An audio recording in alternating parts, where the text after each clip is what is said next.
જય શ્રી કૃષ્ણ મિત્રો, સ્વાગત છે તમારું મારી ચેનલમાં।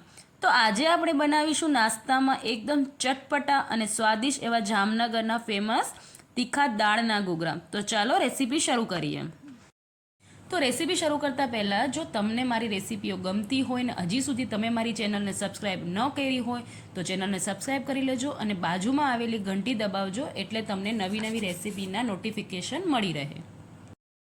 તો ઘૂઘરા બનાવવા માટે સૌથી પહેલાં આપણે અહીંયા લોટ બાંધી લઈશું। તો એના માટે અહીંયા મેં 2 કપ જેટલો મેંદો લીધો છે અને 2 મોટા ચમચા જેટલું મેં આમાં સૂજી લીધી છે।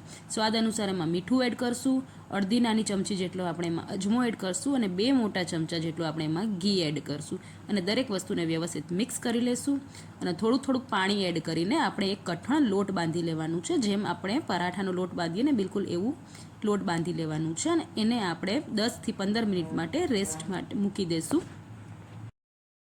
તો હવે આપણે ઘૂઘરાનો મસાલો બનાવી લઈએ। તો એના માટે મેં અહીંયા એક પેનમાં 2 મોટા ચમચા જેટલું તેલ એડ કર્યું છે। એમાં આપણે થોડીક હિંગ એડ કરશું, અડધી ચમચી જેટલું આપણે એમાં ચણાનો લોટ એડ કરશું, અડધી ચમચી જેટલું આમચૂર પાવડર એડ કરશું, સ્વાદ અનુસાર મીઠું એડ કરશું, થોડીક હળદર એડ કરશું અને અડધી ચમચી જેટલું આપણે એમાં લાલ મરચું પાવડર એડ કરશું। દરેક મસાલાને વ્યવસ્થિત મિક્સ કરી લઈશું। હવે અહીંયા મેં ચણાની દાળને પહેલાંથી જ પલાળી લીધી હતી, એટલે 1 કલાક જેટલી આપણે પલાળી લેવાની ને પછી એને અધકચરી બાફી લેવાની છે। આખી નથી બાફવાની, આવી રીતે દાણો એકદમ છૂટો રહે એવી રીતે બાફી લેવાની છે। હવે દાળને આપણે મસાલામાં એડ કરી લઈશું અને વ્યવસ્થિત એને મિક્સ કરી લઈશું, એટલે 3 થી 4 મિનિટ જેવું લાગશે આપણે દાળને ચડતા। બસ આવી રીતે વ્યવસ્થિત મિક્સ કરી લેવાનું છે ને એકદમ દાણો આવી રીતે છૂટો રહે એવો આપણો દાળનો મસાલો બનીને તૈયાર થઈ ગયું છે।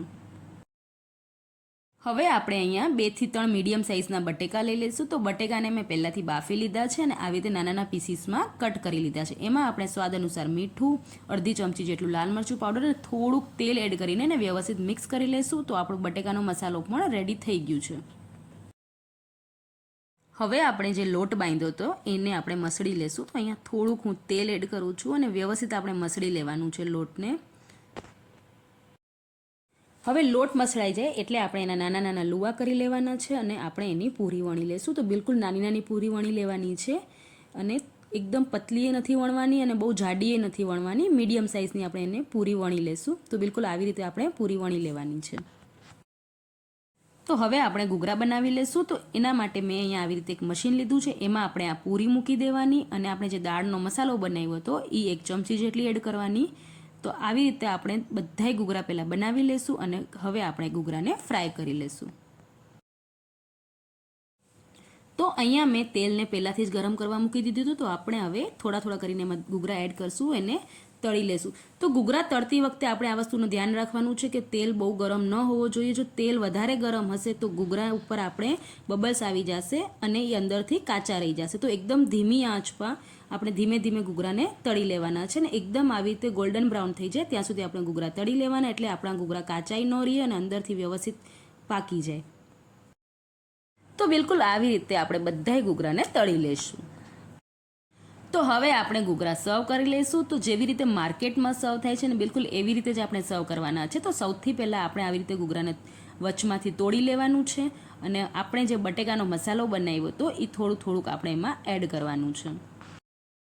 ઉપરથી આપણે ચટણીઓ એડ કરશું। તો સૌથી પહેલાં આપણે લસણની તીખી ચટણી, કોથમરી ફુદીનાની લીલી ચટણી અને ખજૂર આમલીની મીઠી ચટણી એડ કરશું। તો ચટણી તમે તમારા હિસાબે એડ કરી શકો છો, તમારે જેટલું ચટપટું। તો ઉપરથી આપણે થોડીક મસાલા સિંગ અને સેવ એડ કરીને ઘૂઘરાને સર્વ કરશું। તો એકદમ ચટપટા અને તીખા આપણા દાળ ઘૂઘરા બનીને તૈયાર થઈ ગયા છે। તો તમને આ રેસીપી કેવી લાગી કોમેન્ટ કરીને જરૂર જણાવજો।